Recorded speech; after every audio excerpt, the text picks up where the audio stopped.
Coucou, c'est Elise, alias Elise Tricotte. J'espère que vous allez bien. On se retrouve donc aujourd'hui pour une vidéo un petit peu spéciale. Voilà, on va pas parler tricot. Pourtant le décor s'y prête, mais on ne parlera pas tricot dans cette petite vidéo.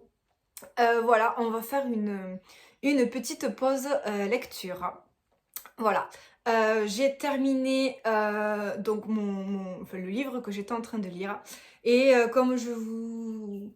comment dire, je vous en avais parlé dans le dernier épisode de podcast, tout simplement, où je vous avais fait part de mon envie de vous partager mes lectures. Et donc, on va se retrouver du coup dans un petit format de vidéo où je vais vous parler donc de ma dernière lecture. Pour ce petit format, ce ne sera pas un format régulier. Enfin régulier dans le sens où il n'y aura pas forcément une vidéo tous les mois ou toutes les semaines, ou parce que je lis, mais je lis pas très vite. Je suis un petit escargot de la lecture. Et donc de ce fait, il me semble que vous penchez. Donc, après la pause réglage, parce que vous penchiez, alors il ne faut pas se fier à l'étagère qu'il y a derrière moi, étant donné que je suis dans une pièce où le sol n'est pas plat. Et donc de ce fait, l'étagère derrière n'est pas de niveau. Voilà.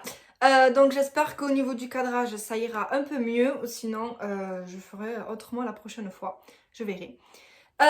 Et donc oui, je vous disais, voilà, ce ne sera pas forcément un format qui reviendra régulièrement, dans le sens où je suis un escargot de la lecture. Donc voilà, ce format reviendra de temps en temps, à chaque fois que j'aurai en fait terminé ma lecture. Tout simplement. Quand j'ai terminé ma lecture, je vous tournerai une petite vidéo pour en parler. Voilà, dernier débrief, je sais plus si je l'ai dit ou pas. Ça restera un format de vidéo plutôt court. J'aimerais ne pas dépasser les 15 minutes. On verra. Maximum 15 minutes. L'idéal, j'aurais aimé faire 10 minutes. Mais bon, on verra. Voilà. Donc, aujourd'hui, dans cette pause lecture, je vais vous parler d'un livre de Bruno Combe, et qui s'appelle Un souffle sur la main. Voilà, c'est aux éditions Michel Lafon. Il est sorti, le livre, en 2021. Et comme je suis un escargot de la lecture, il a atterri dans ma pile de livres à lire le mois dernier. Voilà, ça fait 1 an, peut-être même 2, qu'il est dans mes livres à lire, et voilà, enfin bref, vous avez compris, escargot. Donc voilà, c'est un livre que j'ai lu assez rapidement. J'ai mis 21 jours à le lire. J'ai été, comment dire, vraiment très touchée, et je suis rentrée très très vite dans l'histoire du personnage, dans ce qu'elle pouvait ressentir, ce qu'elle pouvait vivre. Enfin, je suis très très vite rentrée dedans. Au niveau du livre, c'est écrit assez gros. Voilà, c'est pas écrit trop petit. C'est une écriture très, très légère. Voilà, l'auteur a une plume assez douce, on va dire. C'est très fluide, il n'y a pas de mots compliqués, il y a pas de... ça se lit tout seul. Et donc, en fait, on part donc entre Paris et Avignon. Voilà, on suit Lou, une jeune femme qui approche de la quarantaine, comment dire, on va dire qu'elle a une réussite professionnelle au top niveau. Par contre, d'un point de vue sentimental, c'est le néant complet, hein. Elle est incapable de tenir, de vivre une relation stable avec un homme. Et en fait, ce problème-là lui vient à l'adolescence. Elle a surpris son père en train de tromper sa mère. Depuis ce jour, elle ne voit plus son père. Et en fait, son père, avant cette tromperie, elle était très très proche de son papa. Et donc du jour au lendemain, elle a coupé les ponts avec son père. Et au final, en fait, c'est quelque chose qui la hante. De son adolescence jusqu'à maintenant. Donc on va dire depuis presque pratiquement toute sa vie, ou du moins une bonne partie. Et en fin de compte, sa maman, sur son lit de mort, lui révèle en fait un très gros secret de famille. Et ce secret de famille va en fin de compte chambouler complètement son équilibre, complètement les idées qu'elle s'était faites. Voilà, ce gros secret va chambouler toute sa vie. Et au passage, elle va se rendre compte que les révélations de sa mère ne sont pas forcément vraies. Donc elle va partir à l'aventure, on va dire, et c'est pour ce personnage, donc Lou, c'est une aventure autant psychologique que physique. Voilà, et donc elle va partir à la recherche cette vérité, en fait, tout simplement, pour pouvoir avancer dans sa vie, pour pouvoir se reconstruire aussi surtout. Et donc voilà, ça c'est à peu près mon résumé de l'histoire. J'ai été très touchée, j'ai eu des moments, il y a des gros passages dans le livre, il y a des passages dans le livre où moi personnellement j'ai été très touchée du lien qu'avait Lou avec sa meilleure amie par exemple. Très touchée, voilà, des liens qu'elle entretient avec certains personnages. J'ai pas versé ma petite larme, mais mais j'étais pas loin. Voilà, il y a des, oui, il y a vraiment des moments de passage qui sont très touchants.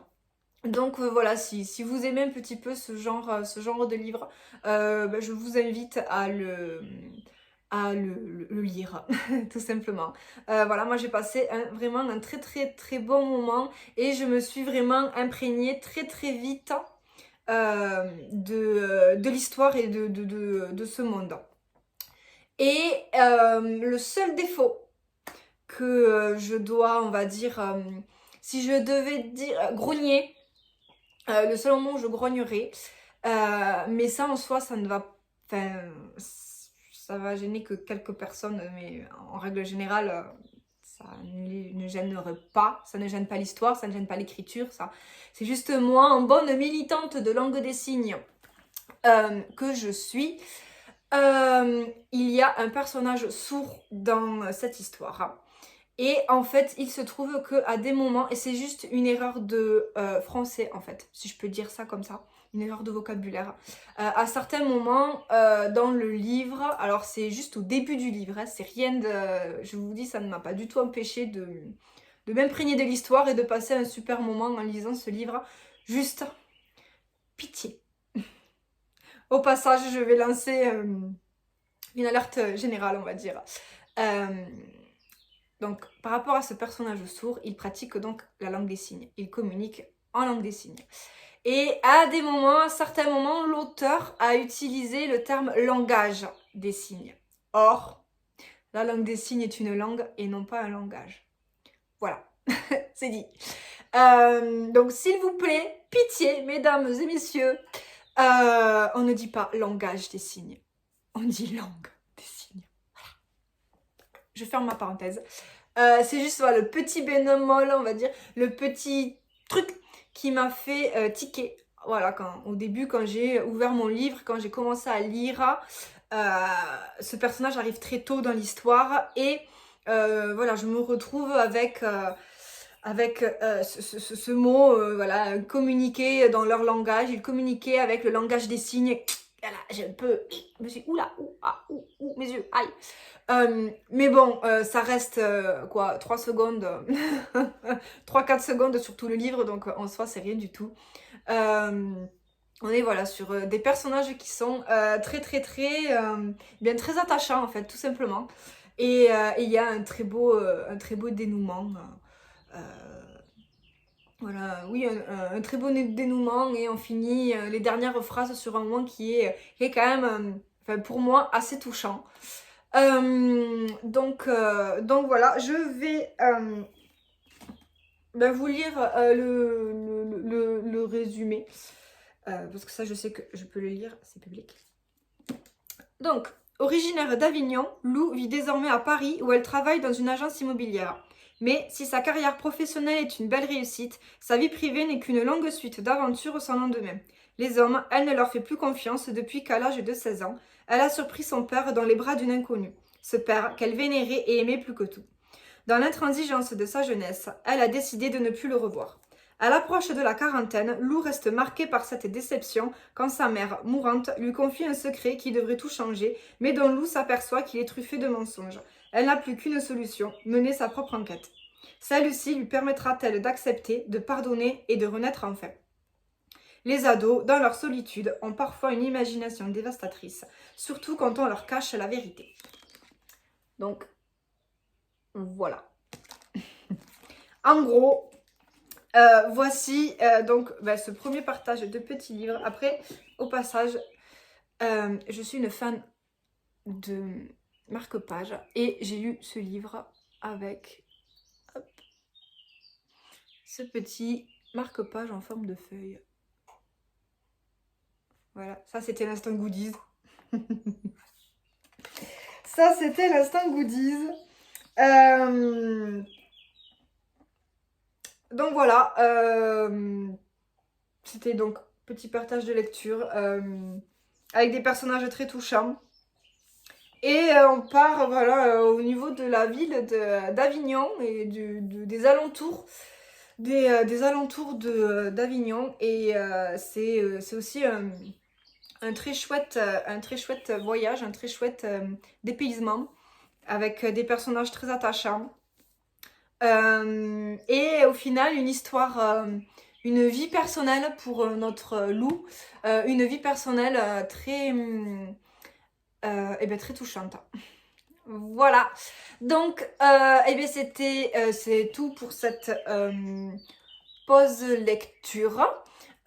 Si jamais vous avez des questions, si vous voulez savoir un peu plus de choses ou autre, surtout n'hésitez pas. Je vous répondrai et également dans la prochaine vidéo, je compléterai peut-être un peu plus, voilà, certaines informations si jamais cela vous intéresse. Voilà. Surtout, n'hésitez pas. J'espère que ce petit format, cette petite pause vous aura plu et on se retrouve très bientôt. Allez, ciao ciao!